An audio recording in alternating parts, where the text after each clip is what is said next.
Well, g'day everyone. I just wanted to give a little demonstration on the correct way to pick up the bat.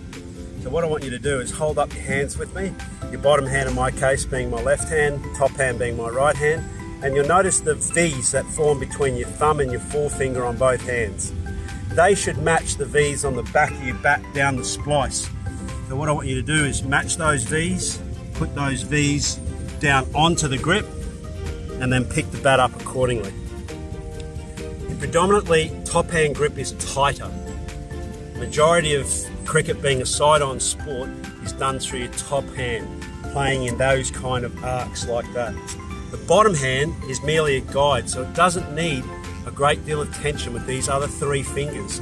They become just stabilizers to your top hand. So a dominant check hit bottom hand grip looks very much like those two hands, and you'll do a lot of batting, you'll get calluses on either sides of those hands. When it comes to the bat and the shape of the bat, I used to have 9 grains going down my bat.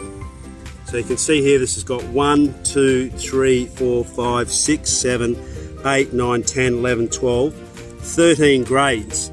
This is one of Bubba Rizwan's bats, I think, or Bubba or Rizwan, I'm not sure, Bubba I think it is. So what that does is the heartwood for the left-hander, the heartwood being the red wood, would always sit on the inside of my left hand, because predominantly as I was a left-hander, balls coming from a right-hander would crash into the inside edges. The red wood means that the willow itself is actually harder on that side, so I used to like that bit of protection.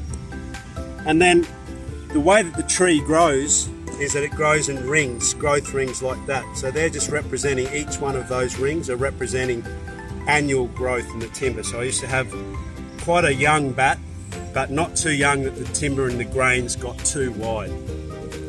Weight, as you can see in the distribution, is going up towards the splice of the bat. It's a little bit more thickness through this bottom edge, and you'll also notice that these edges are very flat. Not much of a camber in the face of the cricket bat. They've got flat faces, and that's so you can put a lot more weight in the back end of the bat. Also, you look down the back towards the ridge of the bat, you'll have a concave type shape through the ridge of the bat. So they tend to take a little bit of weight out down through the ridge to give you that little bit of extra balance.